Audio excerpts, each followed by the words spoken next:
1節から14節です。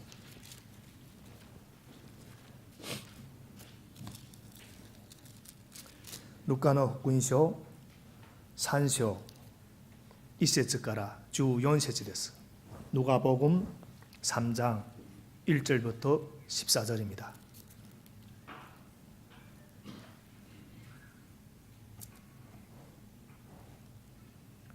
다 찾아준 줄 알고 교독하겠습니다.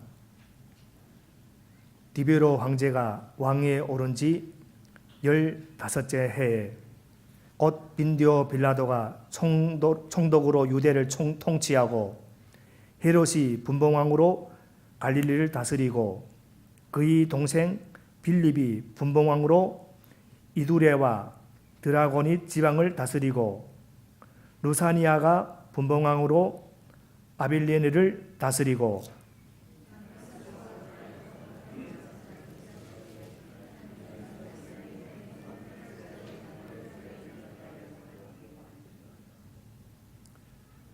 요한은 요단강 주변 온 지역을 찾아가서 죄사함을 받게 하는 회개의 세례를 선포하였다.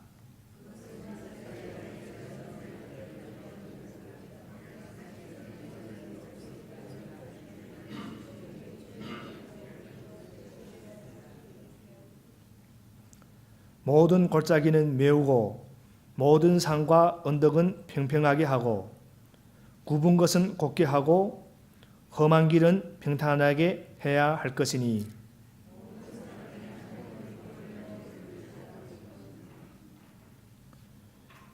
요한은 자기에게 세례를 받으러 나오는 무리에게 말하였다. 독사의 자식들아, 누가 너희에게 닥쳐올 진노를 피하라고 일러주더냐?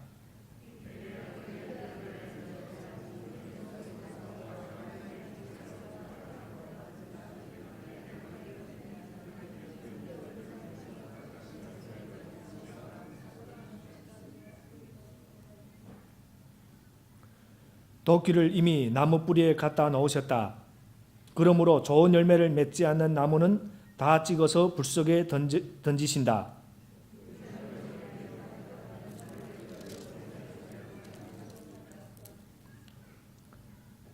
요한이 그들에게 대답하였다. 속옷을 2벌 가진 사람은 없는 사람에게 나누어 주고 먹을 것을 가진 사람도 그렇게 하여라.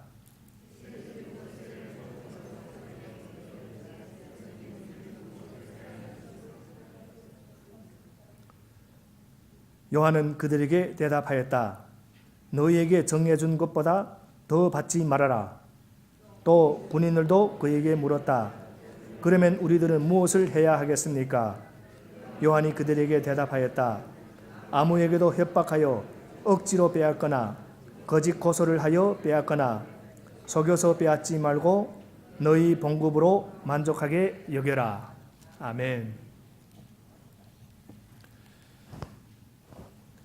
지난주에는 제가 누가복음 2장 말씀을 통해서 우리가 구원자로 섬기고 있는 예수님이 100% 하나님이시고 100% 사람이라고 하는 사실을 여러분에게 말씀드렸습니다. 한 인격체 안에 참 하나님, 참 사람이 본질이 들어있는 그런 분은 인류 역사상 한 분도 없었습니다. 왜 예수님께서 하나님이신데 이 땅에 사람이 몸을 입고 오셨는가? 하나님의 뜻을 이루기 위해서입니다. 하나님이 원하시는 것, 인류를 구속하는 것, 바로 그 일을 하시기 위해서 우리 예수님께서 하나님이시면서도 불구하고 이 땅에 사람의 몸을 입고 오셔서 죄 없는 삶을 사시고 죄 없이 십자가에서 죽으시고 무덤에 3일 동안 묻혔다가 부활하셨습니다. 이것 외에는 하나님이 사람을 죄에서 구속할 다른 방법이 없었기 때문에 사도 바울이 이것은 하나님이 지혜라고 했습니다. 하나님이 사람의 몸을 입고 이 땅에 오신 것, 이것을 하나님이 가장 큰 지혜라고 하는 것입니다. 오늘 본문 2절 후반부를 보면 하나님이 말씀이 광야에 있는 사가랴의 아들 요한에게 내렸다고 하셨습니다. 즉 세례 요한에게 복음이 기쁜 소식이 임했습니다. 우리 1절부터 2절을 함께 읽어보겠습니다. 1절 2절입니다. 시작.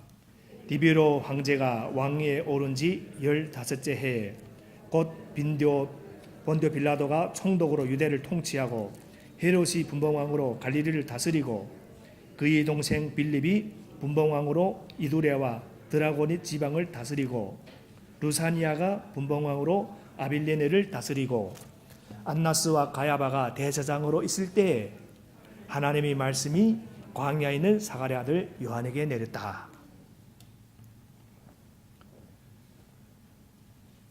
하나님의 말씀이 임할 때 그 당시 그 로마의 황제, 그 당시 유대 지역을 다스리고 있던 여러 분봉왕들 이름을 상세하게 열거하고 있습니다.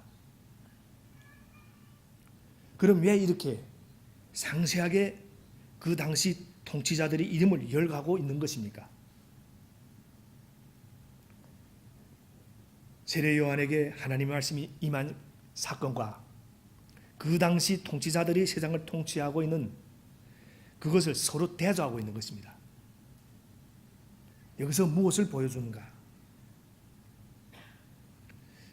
이것은 하나님의 말씀이 역사 속에 임한 그 시대는 너무나 악한 시대였다는 것입니다. 오늘 1, 2절에 나오는 인물 중에 악하지 않은 인물이 없었습니다. 헤롯 대왕이 그 네 아들이 유대 지역을 나누어서 다스렸습니다.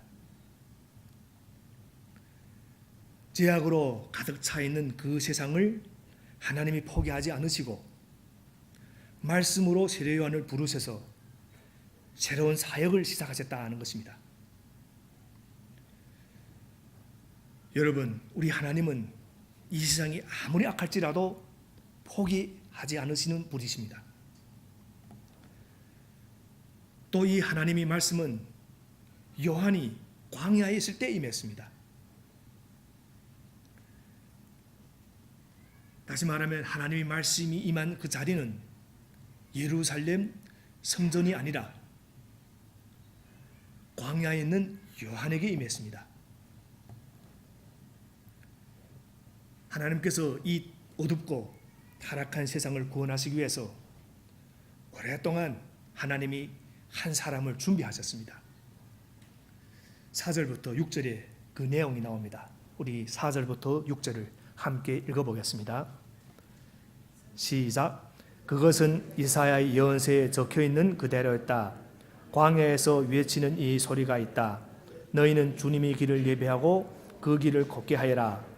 모든 골짜기는 메우고 모든 산과 언덕은 평평하게 하고 굽은 것은 곱게 하고 험한 길은 평탄하게 해야 할 것이니 모든 사람이 하나님의 구원을 보게 될 것이다. 여기서 4절에 광야에서 외치는 이는 세례 요한을 가리킵니다.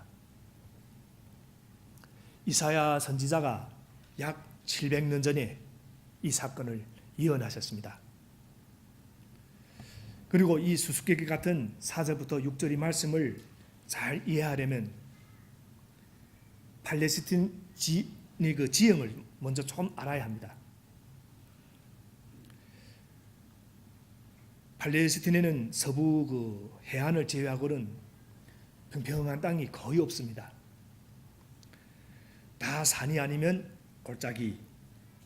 또 그렇기 때문에 길도 구불구불하고 높고 낮고, 한마디로 말해서 이 직선거리로 가면 아주 빨리 갈 수 있는 곳도 그 길을 따라가면 아주 오랜 시간이 걸립니다.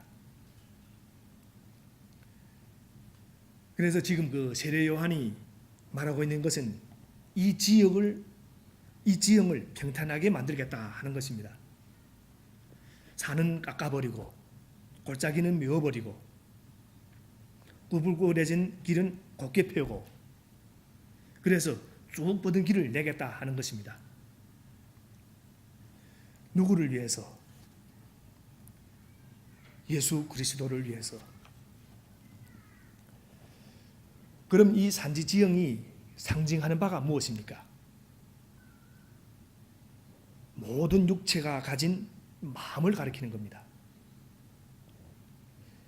우리 마음이 이 팔레스틴 산지 같다 하는 것입니다. 그래서 세례 요한이 우리 마음에 있는 산은 깎아버리고 골짜기는 메어버리고 구부러진 길은 쭉 펴서 예수님께서 오실 때 그분을 빠르게 신속하게 그리고 또 장애물 없이 맞이할 수 있도록 우리 마음을 준비시키겠다 하는 것입니다. 이것이 세례 요한이 사명인 것입니다. 그러면 그 세례 요한이 광야에서 전한 메시지 핵심이 무엇입니까? 그 내용을 3절이 이렇게 요약해서 설명해 줍니다. 오늘 본문 3절입니다. 함께 읽어보겠습니다. 시작. 요한은 요단강 주변 온 지역을 찾아가서 죄사함을 받게 하는 회개의 세례를 선포하였다. 세례 요한이 모든 메시지를 한마디로 요약하면 죄사함을 받게 하는 회개의 세례를 선포하는 것입니다. 세례 요한은 그리스도를 모셔드리기 위해서 사람들이 마음이 준비를 해야 되는데 그 준비가 바로 죄사함을 받게 하는 회개의 세례라고 가르치고 있는 것입니다. 죄사함을 받게 하는 회개의 세례. 여러분, 우리가 모든 사람에게 전해야 할 기쁜 소식은 무엇입니까? 죄사함을 받게 하는 길이 있다 하는 것입니다. 우리 그 선교의 목적이 무엇입니까? 세상의 모든 이들이 죄사함을 받는 회개에 이르는 것이고 그들이 이미 또 예수님이 십자가의 사건을 통해서 죄 용서를 입었다는 사실, 이 기쁜 소식을 전하는 것입니다. 그래서 누가복음 24장 47절을 보면 예수님은 이렇게 말씀하십니다. 누가복음 24장 47절입니다.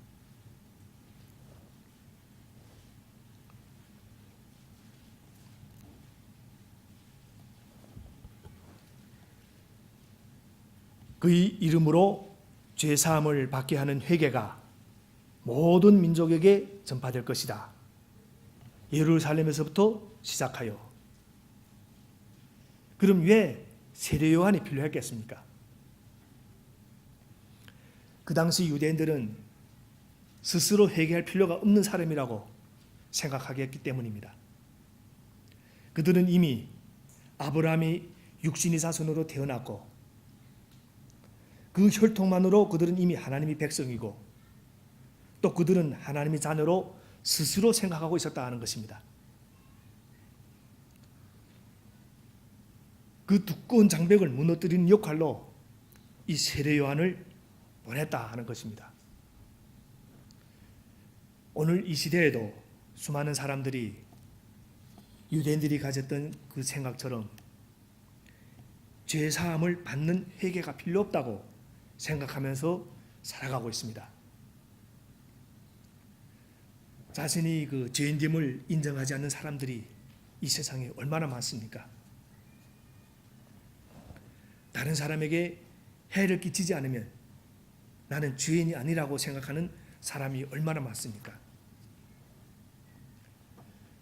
그러니 예수님이 십자가 사건이 절대로 이해가 되지 않는 것입니다. 세례 요한의 사역은 바로 우리 모두가 죄 사함을 받게 하는 회개의 세례가 필요한 존재라는 것을 사람들에게 깨닫게 하시는 겁니다. 세례 요한이 혼자 그렇게 주장한 것이 아니라 예수님도 제자들도 그렇게 가르치셨습니다. 마가복음 1장 15절을 보면 이런 말씀이 있습니다. 마가복음 1장 15절을 보면 때가 찼다. 하나님의 나라가 가까이 왔다. 회개하여라. 복음을 믿어라. 그리고 또 제자들도 그렇게 가르칩니다. 사도행전 2장 38절에 나옵니다. 사도행전 2장 38절입니다. 베드로가 대답하였다. 회개하십시오. 그리고 여러분 각 사람은 예수 그리스도의 이름으로 세례를 받고 죄 용서를 받으십시오. 그리하면 성령을 선물로 받을 것입니다. 그렇다면 이런 질문이 있을 겁니다. 회개란 무엇인가?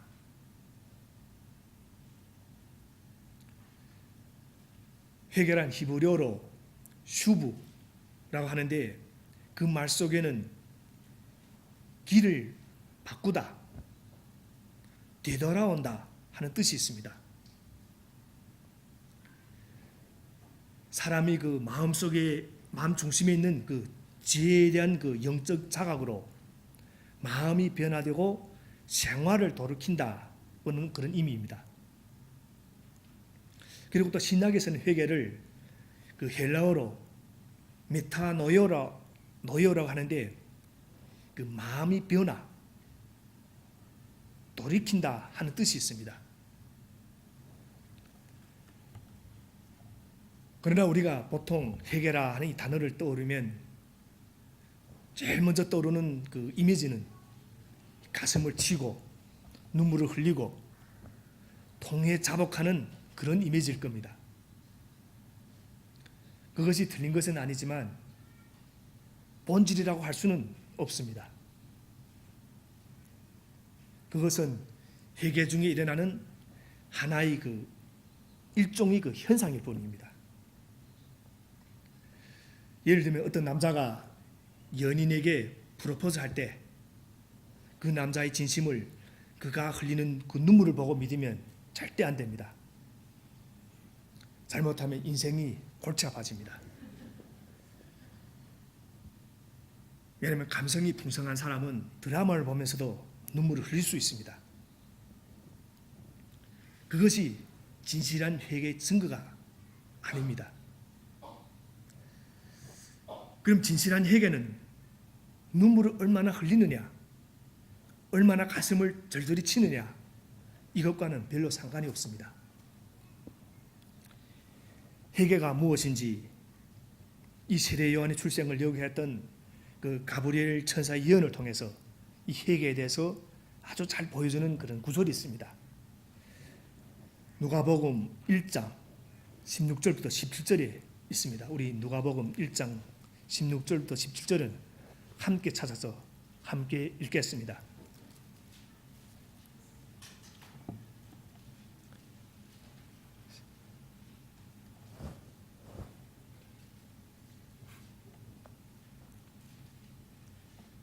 시작. 이스라엘 자손 가운데서 많은 사람을 그들의 주 하나님께로 돌아오게 할 것이다. 그는 또 엘리야의 심령과 능력을 가지고 주님보다 앞서 와서 부모의 마음을 자녀에게로 돌아오게 하고 거역하는 자들을 이인이 지혜의 길로 돌아서게 해서 주님을 맞이할 준비가 된 백성을 마련할 것이다. 세례 요한이 하는 일이 주님 앞에서 백성들을 준비시키는 것입니다. 어떤 준비를? 마음을 주 하나님께로 돌아오게 하는 준비를 시키는 것입니다. 그럼 이 말씀은 그들이 원래 마음이 주 하나님께 있었다는 말입니까? 아닙니다. 딴 곳에 있던 것을 주 하나님께로 마음의 방향을 돌리게 하겠다 하는 뜻입니다. 이제는 우리 마음의 방향이 어디에 있었습니까? 흔히는 세상으로 대표되는 그런 것들이 있었습니다. 돈, 성공, 명예, 안락함, 이런 것이 우리 마음에 늘 가했던 것을 세례 요한이 이것을 누구에게 돌린다는 겁니까? 하나님 아버지께로 돌린다 하는 말씀입니다. 그러니까 마음의 방향이 아버지께로 돌아선 것, 이것이 진정한 회개입니다. 그리고 또 이 회개에 뭐가 따르냐 하면 아픔이 따릅니다. 우리 그 세상에 묶여있고 붙어있던, 집착되어 있던 그 마음을 뜯어낸 일이 얼마나 힘듭니까? 그래서 거기에 눈물이 나오고 애통해하는 마음이 생기고 주님 앞으로 그 마음을 돌이킨 일이 힘들기 때문에 거기에 통회 자복도 나오는 것입니다.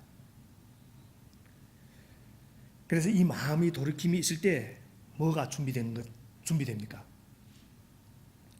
주님이 오실 길이 준비된다 하는 것입니다. 그럼 여기서 무엇을 회개해야 되는지 결론이 나옵니다. 바로 하나님을 믿지 않았던 죄를 회개해야 된다 하는 말씀입니다.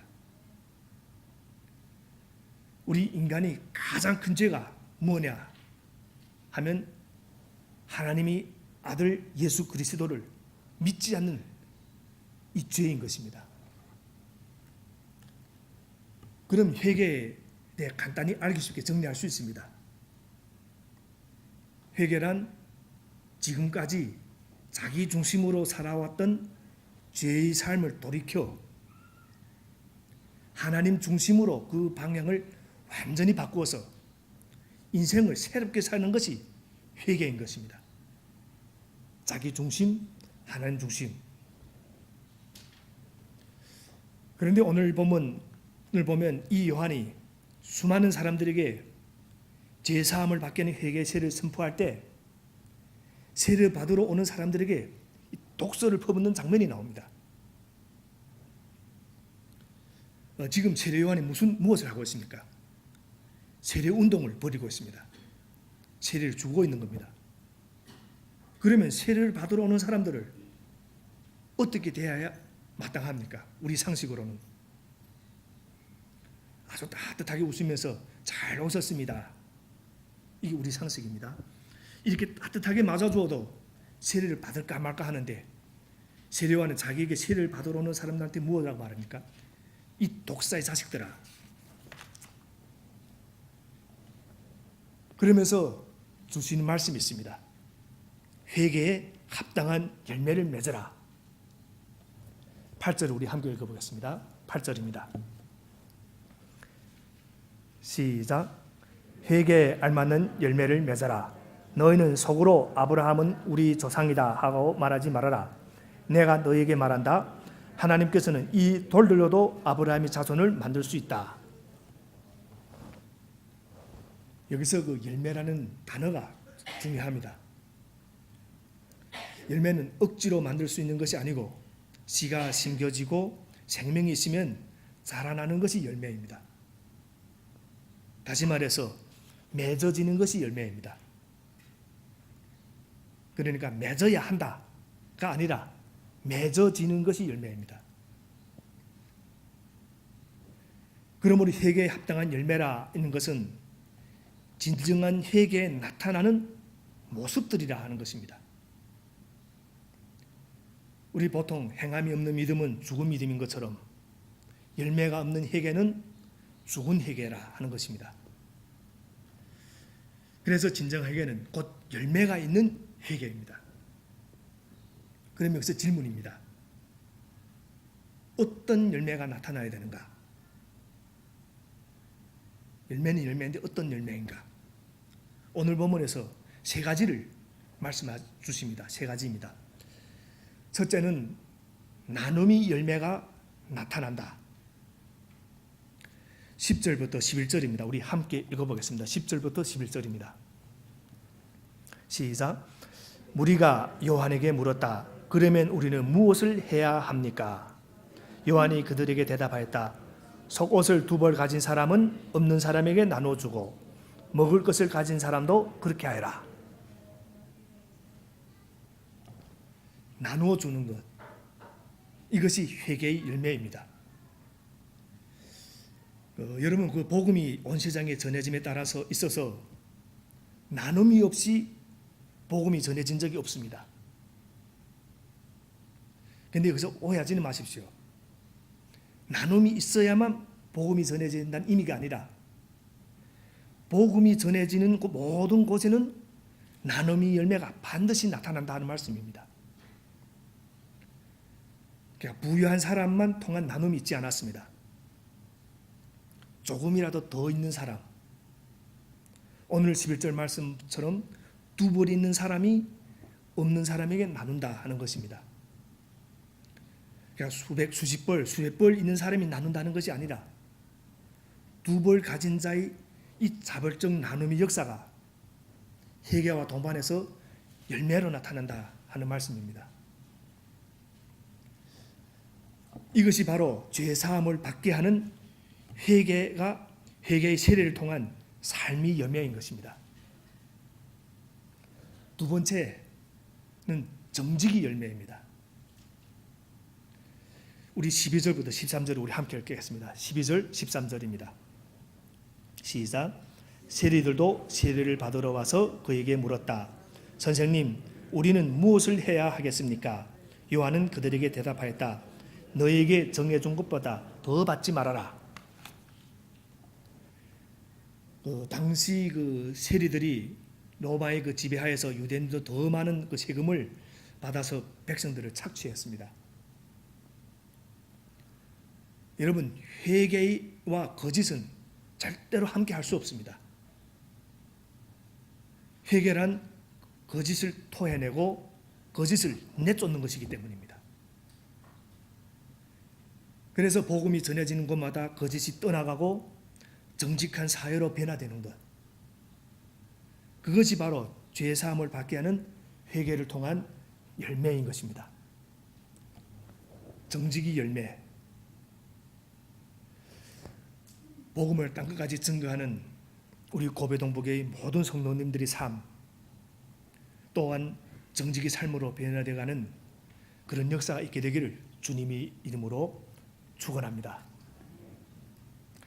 그리고 세 번째로 정의 열매. 정의. 우리 14절을 함께 읽어보겠습니다. 14절입니다.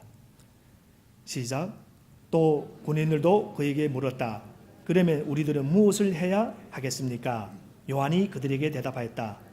아무에게도 협박하여 억지로 빼앗거나 거짓 고소를 하여 빼앗거나 속여서 빼앗지 말고 너희 봉급으로 만족하게 여기라. 여기서 군인은 그 로마 군인이 아니라 유대인으로서 로마 그에게 고용된 그런 고용병입니다. 아마 세리와 같은 그런 역할을 했을 겁니다. 착취하고 그런 군인들이었을 겁니다. 강포와 강제와 폭력으로 돈을 뜯어내는 이런 부정과 불의가 있었던 그런 시대의 군인들이었습니다. 그리고 또 그런 일을 했던 군인들이었습니다. 여러분, 진정한 회개는 정의 열매가 나타납니다. 오늘도 이 세상은 얼마나 불의로 가득 차 있습니까? 복음이 모든 세상에 증거되면 될수록 복음이 말씀의 능력은 이 세상의 불의를 넘어서서 그 땅에 하나님의 정의가 이루어지는 그런 열매로 나타난다 하는 것입니다. 나눔의 열매, 정직의 열매, 그리고 정의 열매. 진정한 회개를 통해서 용서의 은혜를 체험한 영혼에게는 이러한 나눔과 정직과 정의라는 진리가 나타난다 하는 것입니다. 복음이 온 세상에 전해지고 모든 사람들이 죄사함을 받게 하는 회개의 세례가 있게 될 때에는 복음을 전하는 자에게서 은혜와 진리의 사역이 나타날 뿐만 아니라 그 복음을 듣는 자에게도 이 죄 용서의 은혜와 더불어서 나눔과 정직과 정의, 삶의 변화가 나타나고, 그리고 또 그들은 또 다른 사람들에게 복음이 증인, 이 또 축복이 통로가 된다 하는 것입니다. 죄의 용서와 은혜와 나눔과 정직과 정의 역사가 우리 고베 동부교회를 통해서, 그리고 또 저와 또 여러분의 삶을 통해서 또 세상에 전파될 수 있게 되기를 주님 이름으로 축원합니다. 기도하겠습니다.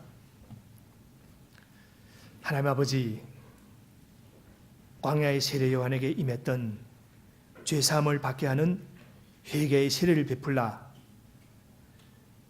이 말씀이 오늘 우리에게도 임한 줄 믿습니다. 고베 동부교회 안에, 그리고 우리 삶에 나눔과 정직, 정의, 회개 열매가 나타나게 하여 주시옵소서. 하나님이 아파하시는 것은 아파하고 하나님이 기뻐하시는 것을 기뻐하는 그런 교회로, 또 그런 성도로 쓰임받게 되기를 원합니다. 예수님 이름으로 기도를 드립니다. 아멘. 우리 찬양하면서 하나님께 봉헌하는 시간을 가지겠습니다.